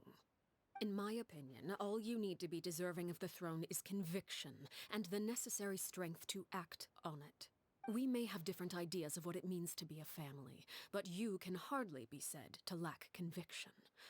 What you truly lack is strength. For someone of your talent, though, that's something that will come with time. Even without that strength, you still chose to face me in a duel, even though the odds were stacked against you. That capacity to honor your convictions is what I truly see in you. Father. No one knows what the future holds, what tragedy or triumph may be in store. Being at the head of this organization requires the strength of will to face whatever comes. Caution will only hold you back. If reaching a certain standard were required to go after what you want, I would never have succeeded in killing my predecessor. Back then, there was still a considerable gap between our abilities. Strength may decide the ultimate victor, but those who let a lack of strength dictate their decisions or undermine their convictions will never be worthy of the throne. I understand, Father. Thank you. Children must grow up to surpass their parents. Only then can a family continue to flourish. The road ahead is not an easy one, so I'll ask you one last time. Are you certain you want to stay? You've done so much for me, Father, and that kindness must be repaid. Plus, with Project Stuja at hand, there are many dangers ahead, and I, for one, don't intend to back down. Protecting my family at all costs. That's my conviction. Then you're welcome to stay. As for Project Stuja, you need not be too concerned. If those cowardly businessmen and heartless dignitaries try to take us down, I'm prepared to teach them a lesson. Having members who longed for the light was our organization's last weakness. With those members no longer among our ranks, the House of the Hearth is like a spider hiding in the shadows. We need only wait for our prey to come to us. At present, our imperative is to use their plan to our advantage. In doing so, a crimson moon shall rise amid the frigid blizzards of winter. No demonstration of loyalty shall go unrewarded, and no sacrifice shall be in vain. As for the two of you, whether we meet again as friend or foe, I'll remember the camaraderie we shared in this moment. No matter how arduous the journey ahead, I hope we both reach our desired destination. Wait until 2 days later. Oh, okay. Hold on, let me get this juicy achievement. Juicy. 5 primos is good enough for me. I'm not that greedy. Anyways. Time travel time.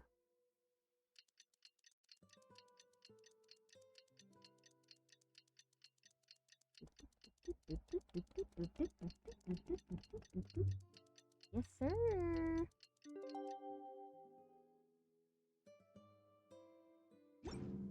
I think we're almost done with this. Didn't Linny say that Lynette and Fremine were recovering at the Hotel Bouffe d'été? Oh, Paimon wonders how they're doing. Maybe we should go check on them. Yes, Paimon, let's go check on them. Wow.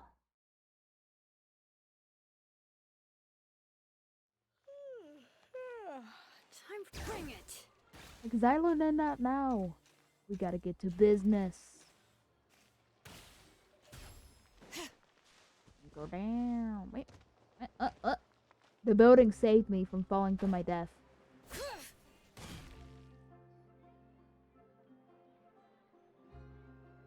Lynette? Fremine? How are you feeling? Much better. Whew, what a relief! What about you? Are you feeling alright? I'm right as rain. I knew you'd come out unscathed. Us, on the other hand, well, we've been bedridden for 2 days. I couldn't even turn over. Did they take all the hits for us? Oh, and I wanted to ask, is Clairvy gone? Linny and the other members have left Poisson and returned to the House of the Hearth. According to him, there haven't been any more sightings of a spirit roaming the house. We bid her farewell under a blanket of sunlight. I see. I'm glad. Father came to check up on us 2 days ago and told us about what happened with Crusabina and Clairvy. Actually, I've met Crusabina before. Wait, what? You've met the former knave? Crusabina died a year after Clairvy. It was during the year between their deaths that I joined the House of the Hearth. Sabina had an extremely cruel and radical way of doing things. While she was alive, the atmosphere in the house was suffocating. When I joined, though, the experiment she valued so much had already come to an end, and all the people involved, dead and injured alike, were gone. Sabina never talked about the past with us newcomers. A couple of months after I joined, Father killed Sabina and burned all her files. With that, the names of all the people subjected to her experiments, Clairvy included, were lost to the flames, along with the painful memories they represented. Father took in Lenny and me a couple months after that, but she never mentioned anything about Sabina or Clairvy.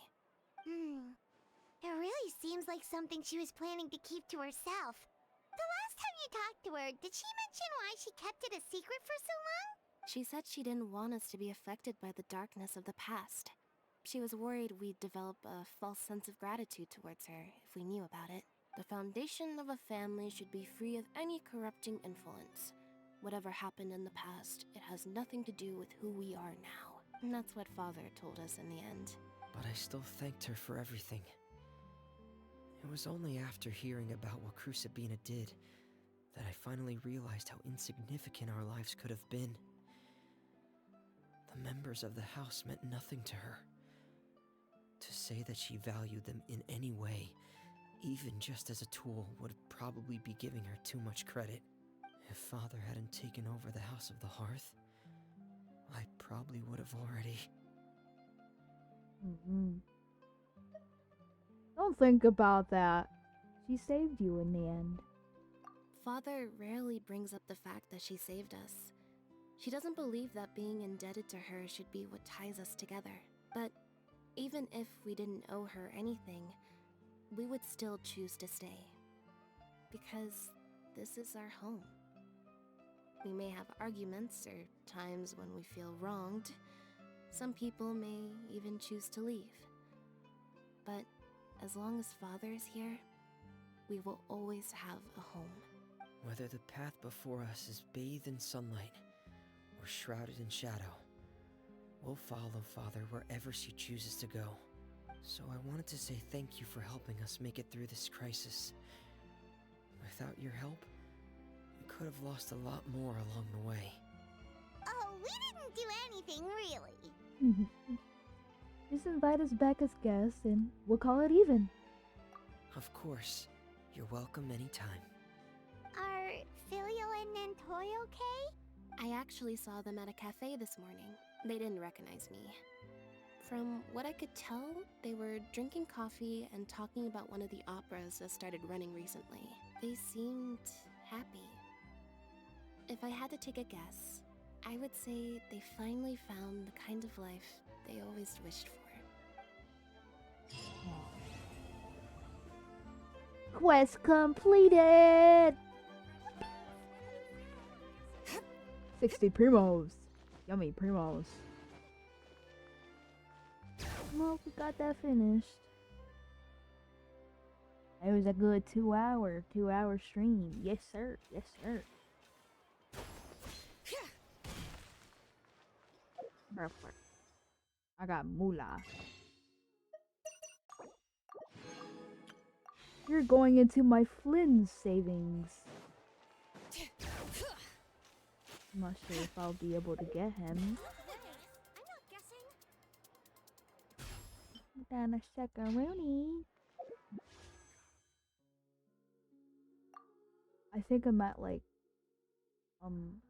37 pity, and I have 24 wishes saved up.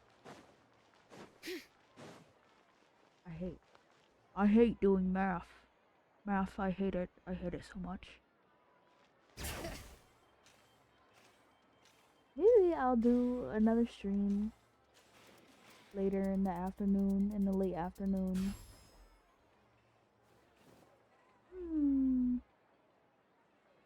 For now, I gotta do my chores.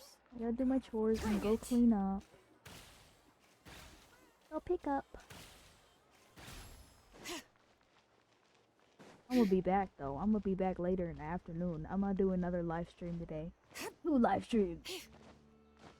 2 live streams, yeah. Thank you, Ribbons. Thank you for joining, Ribbons. I really appreciate you. You made me fighting Arlecchino less scary. Well, I'm gonna go now. I'm gonna do another live stream. I think I'll do it around like 3 o'clock.